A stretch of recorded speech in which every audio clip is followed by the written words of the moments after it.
आइए सबों का सुस्वागतम। मैं अश्विनी कुमार आपको वर्ग सप्तम के सीबीएसई पाठ्य के अंतर्गत वसंत पुस्तक के तहत पाठ संख्या 3 हिंदी के तीसरे पाठ में हिमालय की बेटियां हैं जो एक निबंध है। आइए, हिमालय हम मानते हैं कि भारत उच्च चोटी है और उनसे कोई छोटी चोटी होगी जिसकी चर्चा की गई होगी। तो हिमालय की बेटियां कौन है, इस चैप्टर में हम लोग पढ़ेंगे। तो आइए हम इसकी शुरुआत करते हैं। आप लोग मनोयोग से सुने। अभी तक मैंने उन्हें दूर से देखा। कवि कह रहे हैं, अभी तक मैंने उन्हें दूर से देखा था। बड़ी गंभीर, शांत, अपने आप में खोई हुई लगती थी। संभ्रांत महिला की भांति वे प्रतीत होती थीं। उनके प्रति मेरे दिल में आदर और श्रद्धा के भाव थे। माँ और दादी, मौसी और मामी की गोद की तरह उनकी धारा में डुबकियां लगाया करता। परंतु इस बार जब मैं हिमालय के कंधे पर चढ़ा तो वे कुछ और रूप में सामने थी। मैं हैरान था। यह दुबली पतली गंगा, यही यमुना, यही सतलुज समतल मैदानों में उतरकर विशाल कैसे हो जाती है। इनका उछलना और कूदना, खिलखिलाकर लगातार हंसते जाना, इसकी यह भावभंगी, इसका यह उल्लास कहाँ गायब हो जाता है। मैं हैरान हो जाता है मैदान में जाकर। आज कभी जब हिमालय की यात्रा पर गए हुए हैं, वो वहाँ गंगा, यमुना और सरस्वती जैसे नदियों के निर्गम स्थान को देखते हैं और वहाँ पर जो उत्शृंखलता है, वहाँ पर जो उसमें उन्माद है, वहाँ पर उसमें जो ऊर्जा है, वहाँ पर जो उसमें लहर है, कभी कह रहे हैं ये सभी चीज़ें, ये भंगिमा, ये उल्लास मैं कहाँ गायब हो जाते हैं। मैदानों में पहुंचकर ये सभी खत्म हो जाती हैं।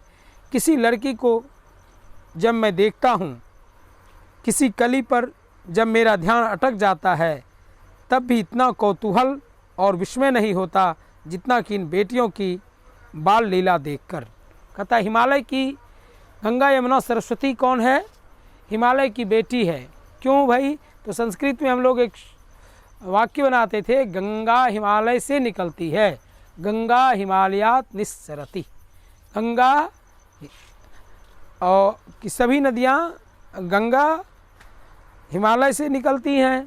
तो हिमालय से निकली अर्थात ये सभी क्या हैं? और गंगा, यमुना, सरस्वती जो है वह स्त्रीलिंग रूप में है। अतः हिमालय जो है वह पुल्लिंग है।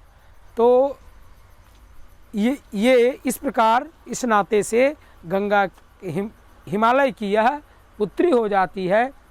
कहता है मैदानी भागों में आकर इनकी सारी मनोरम छटाएं खत्म हो जाती हैं। विस्मय हो जाए जितना भी इन बेटियों की बाल लीला देखकर। कहाँ भागी जा रही है? वह कौन लक्ष्य है जिसने इन्हें बेचैन कर रखा है? अपने महान पिता का विराट प्रेम पाकर भी अगर इनका हृदय अतृप्त ही है तो वह कौन होगा जो इनकी प्यास मिटा सकेगा? कवि कह रहे हैं, आज हिमालय जैसे विशाल पिता को पाकर जो शांत नहीं है और वह भी भागे जा रही है, आखिर भाग कर कहाँ जाएगी जो इनके मन को तृप्त कर देगा? कौन इसके प्यास को मिटाएगा? आखिर यह भागने को क्यों विवश है? अर्थात यह हिमालय से निकलकर कहाँ जा रही है और क्यों जा रही है? कवि के मन में अनेक प्रश्न हैं। छोटे छोटे पौधों से भरी घाटियाँ, मधुर अधिकताएँ, सरसब्ज उपत्यकाएँ, ऐसा है इनका लीला निकेतन। कहता है छोटे छोटे पौधों से भरी घाटियाँ, मधुर अधिकताएँ और सरसब्ज उपत्यकाएँ, ऐसा है इनका लीला निकेतन, ऐसा है इनका खेल करने का निकेतन मतलब घर। खेलते खेलते जब ये जरा दूर निकल जाती हैं तो देवदार, चीर, सरो, चिनार, सफ़ेदा, केले के जंगलों में पहुंचकर शायद इन्हें बीते बातें याद करने का मौका मिल जाता होगा। कौन जाने बूढ़ा हिमालय अपनी इस नटखट बेटियों के लिए कितना सिर ढूंढता होगा। कवि कह रहे हैं जब ये अन्य पैरों से, अन्य झाड़ियों से टकराती होगी तो इनके पिता माथा पीटते होंगे। शायद इन्हें बूढ़ा हिमालय अपने इस नटखट बेटियों के लिए कितना सिर ढूंढता होगा। बड़ी बड़ी चोटियों से जान कर पूछिए तो उत्तर में विराट मौन के सिवा उनके पास और कुछ नहीं रखा है। कहता ये जाकर पूछिए कि नदियाँ आपसे निकलकर क्यों बाहर जाती हैं, तो वो कुछ नहीं बोलेंगे। कोई भी पर्वत कुछ नहीं बोलते हैं। सिंधु और ब्रह्मपुत्र ये दो नाम हैं जिसके सुनते ही रावी, सतलुज, ब्यास, चनाव, झेलम, काबुल, कपीसा, गंगा, यमुना, सरयुग, गंडक, कोसी आदि हिमालय की सब की छोटी बड़ी सभी बेटियां आँखों के सामने नाचने लगती हैं। वास्तव में सिंधु और ब्रह्मपुत्र स्वयं कुछ नहीं है। कहता जैसे ही सिंधु और ब्रह्मपुत्र का नाम लेते हैं तो उपरोक्त सभी नदियाँ कवि के आँखों के सामने नाचने लगते हैं, अर्थात उन्हें याद आते हैं। वास्तव में वो कह रहे हैं सिंधु और ब्रह्मपुत्र स्वयं कुछ नहीं है। दयालु हिमालय के पिघले हुए दिल की एक एक बूंद न जाने कब से इकट्ठा होकर इन दोनों महानदों के रूप में समुद्र की ओर प्रवाहित होती रहती है।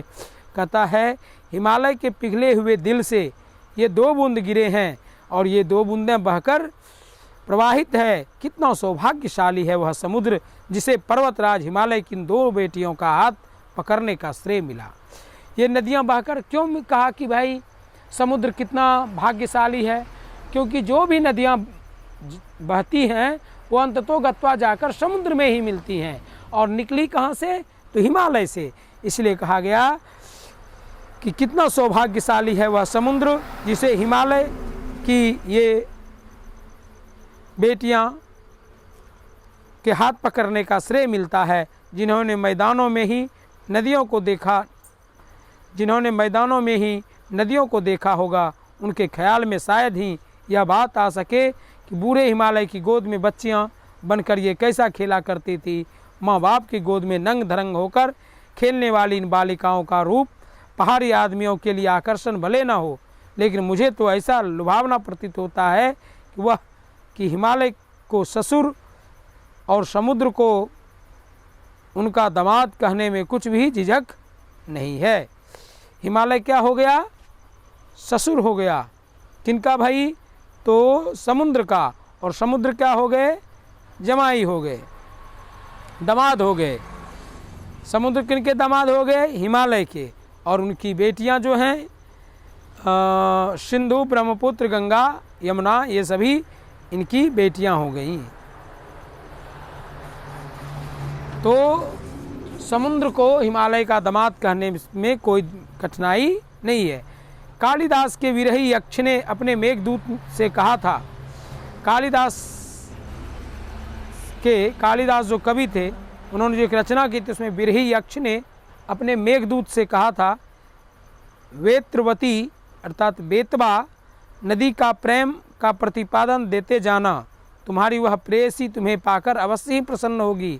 यह बात इन चंचल नदियों को देखकर मुझे अचानक याद आ गई और सोचा कि शायद उस महाकवि को भी नदियों का सचेतन रूपक पसंद था। अर्थात कवि कह रहे हैं कि कालिदास ने कवि की नदी की चंचलता को परखा था, देखा था, अतः वो ऐसा बोल रहे हैं। दरअसल जो भी कोई नदियों और पहाड़ियों, घाटियों और समतल आंगनों में के मैदानों में जुदा जुदा शक्लों में देखेगा वह उसी नतीजे पर पहुंचेगा। कहता जिस प्रकार से नदियों को जो देखेगा वह उसी नतीजे पर पहुंचेगा। काका कालेलकर ने नदियों को लोक माता कहा, किंतु माता बनने से पहले यदि हम इन बेटियों के रूप को देख लें तो क्या हर्ज है। और थोड़ा आगे चलिए, इन्हीं में अगर हम प्रेसी की भावना करें तो कैसा रहेगा। ममता का एक और भी धागा है जिसे हम अपने साथ जोड़ सकते हैं। बहन का स्थान कितने कवियों ने नदियों को दिया। एक दिन मेरी भी ऐसी ही भावना हुई जो हुई थी थोलिड़ तिब्बत। थोडला एक स्थान है, वहाँ लिखा है थोलिड़। थोडला जो तिब्बत में है, तिब्बत की बात है। मन उचट गया, तबीयत ढीली थी, सतलज के किनारे जाकर बैठ गया। दोपहर का समय था, पैर लटका दिए पानी में। थोड़ी देर में उस प्रगतिशील जल में ने असर डाला, तन और मन ताज़ा हो गया तो लगा मैं गुनगुनाने, जल हो सतलज बहन तुम्हारी, जय हो सतलज बहन तुम्हारी। पता है एक दिन यात्रा के दौरान जब तिब्बत में मन खिन्न हो रहा था तो सतलज में पैर डाले और सारा मन ताज़ा हो गया, प्रफुल्लित हो गया। और उसी समय कवि का मन कविता करने का हो गया और वो लिखते हैं 4 पंक्ति यहाँ। जय हो सतलज बहन तुम्हारी, हे सतलज रूपी बहन, हे नदी सतलज तुम बहन हो, तुम्हारी जय हो। लीला अचरज बहन तुम्हारी लीला अचरज है, आश्चर्य जैसी है। हुआ मुदित मन हटा खुमारी, मेरा मन मुदित हुआ, प्रसन्न हुआ। और मन में जो खुमार था, मन में जो तुम्हारे बारे में कुछ अन्य बातें थी, वो सब खत्म हो गया। जो भ्रम था वो मिट गया। जाऊं मैं तुम पर बलिहारी, अब लगता है तुम पर बलिहारी जाऊं या तुमको बहुत ज़्यादा मानूं। तुम बेटी यह बाप हिमालय, तुम बेटी हो हे ब्रह्मपुत्र, हे सतलज, हे गंगा, हे यमुना, तुम बेटी हो और तुम्हारे पिता हिमालय हैं। चिंतित पर चुपचाप हिमालय, लेकिन तुम्हारे पिता चिंतित हैं। क्यों चिंतित हैं भाई? तो प्रकृति नटी की विचित्र पट पर अनुपम अद्भुत छाप हिमालय।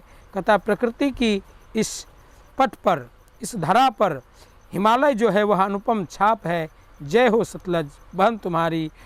और इस छाप से, इस सुंदर स्थान को छोड़कर तुम जो बहती हो, तुम जो निकल कर आगे बढ़ जाती हो, इससे हिमालय को दुख होता होगा।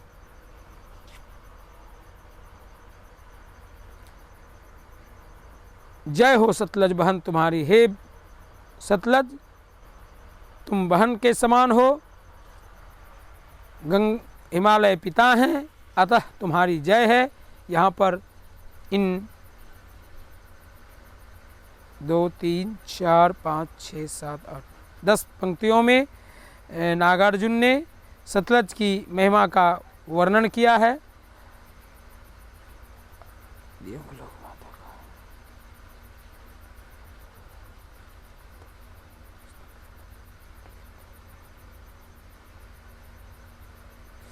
और इस प्रकार यह अध्याय अब यहीं पर विराम होता है।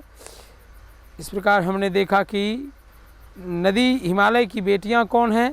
जितनी भी नदियां हैं जो प्रोक्त वर्णन में आया है वो सभी हिमालय की बेटियां हैं और उनमें सतलज, ब्रह्मपुत्र, सिंधु, गंगा का स्थान अद्वितीय है। ये सभी हिमालय से निकलकर जब आगे बढ़ती हैं तो अपने अटखेलियाँ और अपने उमंग को ज्यों-ज्यों यह हिमालय से दूर जाती है, मैदानी भागों में जाती हैं, क्योंकि इनके उमंग खत्म हो जाते हैं और हिमालय दुखी होता है। आइए इन्हीं शब्दों के साथ इस पाठ को विराम करते हैं। इनसे जुड़ी हुई समस्याएं आप मैसेज करें, मेरी व्हाट्सएप नंबर पर कॉल करके पूछ सकते हैं।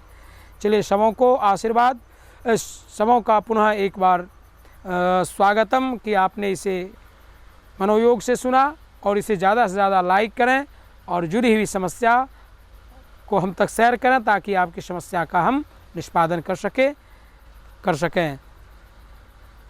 धन्यवाद।